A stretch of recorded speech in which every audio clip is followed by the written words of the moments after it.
करुणा बहुत देर तक खामोश बैठी रही। यह देखकर सुबोध ने कहा, मुझे माफ कर दो करुणा, मैं तुम्हारे पुराने जख्मों को कुरेदना नहीं चाहता था। मेरे से गलती हो गई। आगे हम दोनों केवल अच्छे दोस्त बनकर रहेंगे। बस मुझे एक बार माफ कर दो। करुणा ने कहा, नहीं सुबोध, ऐसी बात नहीं है। बस जिंदगी में इतने धोखे खाए हैं कि अब कोई इच्छा बाकी नहीं रह गई।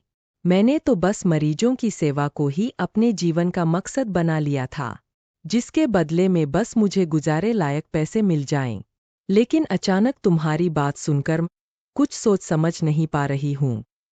सुबोध ने करुणा का हाथ अपने हाथ में लेकर कहा, करुणा, मेरी ओर से कोई दबाव नहीं है। अगर तुम चाहो तो मैं इस बारे में कोई बात नहीं करूँगा। तुम भी भूल जाओ हमारे बीच कोई ऐसी बात हुई थी। करुणा ने सुबोध के हाथ को मजबूती से पकड़कर कहा, नहीं सुबोध, मुझे कुछ समय दो सोचने के लिए, उसके बाद ही मैं कोई फैसला कर पाऊंगी। पहले तो मैं हर फैसला शोभा से पूछ कर लेती थी, लेकिन अब मुझे खुद ही सोचना समझना पड़ेगा। बस एक बात ध्यान रखना, मेरा जो भी फैसला हो उसका असर हमारी दोस्ती पर नहीं पड़ना चाहिए। सुबोध ने करुणा से कहा, मैं भी यही चाहता हूँ। चलो अब मैं चलता हूँ। परसों चलने के लिए तैयार रहना। तीसरे दिन दोनों दूसरे शहर पहुंच जाते हैं। करुणा का इंटरव्यू चल रहा था। सुबोध बाहर बैठकर उसका इंतजार कर रहा था। बहुत देर इंतजार करने के बाद भी करुणा नहीं आई, तो सुबोध वहां से निकलकर पास ही में एक टी स्टॉल पर चाय पीने चला गया। उसके जाने के बाद करुणा बाहर आई तो देखा सुबोध वहां नहीं था। अनजान शहर में अपने आप को अकेला पाकर वह घबरा गई। वह गेट पर गई, वहां सिक्योरिटी गार्ड से पूछा तो उसने बताया, मैडम, आपके साथ जो बैठे थे वो तो बाहर चले गए। यह सुनकर करुणा के हाथ पैर फूल गए। वह सोचने लगी, लगता है सुबोध को परसों की बात का बुरा लग गया। वह जवाब का इंतजार कर रहा होगा और मैंने कोई जवाब नहीं दिया। उसे लगा होगा कि मेरी नौकरी तो लग ही जाएगी, इसलिए वो मुझे छोड़कर चला गया। करुणा वहीं पास ही में सोफे पर बैठ गई। उसकी आंखें नम हो गई थीं। वह इस पूरी दुनिया में खुद को अकेला महसूस करने लगी। काश उसने सुबोध के प्यार को कबूल कर लिया होता। एक सच्चा दोस्त भी उसने खो दिया। वह सर झुकाए ये सब बातें सोचकर पछता रही थी। तभी सुबोध उसके सामने आया। क्या हुआ, तुम्हारा इंटरव्यू हो गया? क्या कहा उन्होंने? नौकरी पक्की हो गई या नहीं? करुणा ने सिर उठाकर सुबोध को देखा। करुणा की आंखों से आंसू बह रहे थे। वह उठकर सुबोध के गले लग गई। कहाँ चले गए थे? पता है मैं कितना डर गई थी। फिर कभी मुझे छोड़कर मत जाना।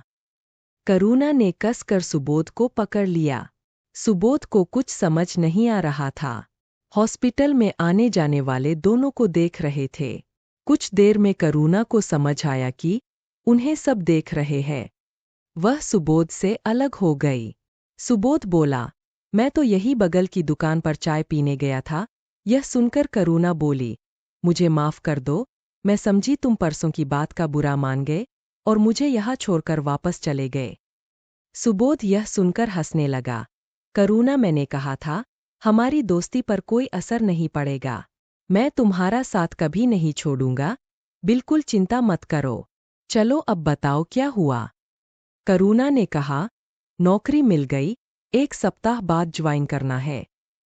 सुबोध हंसते हुए बोला, मुझे तो पहले ही पता था नौकरी तुम्हें मिलकर रहेगी।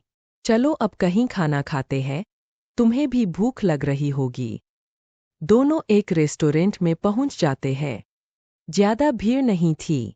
सुबोध ने खाना ऑर्डर किया। करुणा खाना खा रही थी। फिर उसने सुबोध से कहा, सुबोध, मैंने बहुत सोचा शादी के बारे में, लेकिन हर बार पहले से ज्यादा उलझ जाती हूँ। सुबोध बोला, तुम उस बारे में ज्यादा मत सोचो, वक्त अपने आप फैसला करने की हिम्मत देगा। फिलहाल नौकरी पर ध्यान दो। करुणा ने सुबोध का हाथ अपने हाथ में लेते हुए कहा, नहीं सुबोध, जब आज तुम्हें कुछ देर के लिए खो दिया तो मुझे मेरा जवाब मिल गया। मैं तुमसे शादी करने के लिए तैयार हूँ। यह सुनकर सुबोध बहुत खुश हुआ। दोनों ने खुशी खुशी खाना खाया। फिर दोनों बस पकड़ने के लिए बस स्टैंड पहुंच गए। बस में बैठे करुणा ने सुबोध से पूछा, सुबोध तुम तो मेरी पिछली जिंदगी के बारे में सब कुछ जानते हो, लेकिन मैं तुम्हारे बारे में कुछ नहीं जानती। सुबोध ने करुणा का हाथ में लेते हुए कहा, करुणा मेरी जिंदगी में बताने जैसा कुछ भी नहीं है। गांव में मेरे माता पिता थे, जो कि अब जिंदा नहीं है। जब वे थे, मैं गांव में ही एक दवाखाने में कंपाउंडर का काम करता था। उनके जाने के बाद मेरा मन गांव से हट गया, इसलिए यहाँ चला आया। तब से यहाँ नौकरी कर रहा हूँ। मेरा कोई नहीं है, बस अब घर बसाने का मन है। करुणा बोली, मैं समझ सकती हूँ। अगर तुम्हारे माता पिता होते तो अभी तक तुम्हारा घर बस गया होता। माता पिता के जाने का दुख मैं जानती हूँ। जब मेरे माता पिता चले गए तो मैं बहुत टूट गई थी। उस समय अगर शोभा नहीं होती तो न जाने मेरा क्या होता। दोनों ऐसे ही बातें करते करते घर पहुंच गए। करुणा को घर छोड़कर सुबोध अपने घर चला गया। करुणा बहुत थक गई थी, लेकिन उसे नींद नहीं आ रही थी। आज जिंदगी का सबसे बड़ा फैसला उसने लिया था। काश आज शोभा उसके साथ होती, लेकिन फिर उसने सोचा, किसी का भी साथ हमेशा नहीं रहता। क्या पता यही सब किस्मत में लिखा हो। आगे की जिंदगी सुबोध के सहारे ही कटनी थी, सब कुछ किस्मत पर छोड़कर। भविष्य के सपने देखते देखते कब करुणा की आंख लग गई, उसे पता भी नहीं लगा। दोस्तों, कहानी अच्छी लगी तो लाइक और सब्सक्राइब करना मत भूलिएगा। धन्यवाद।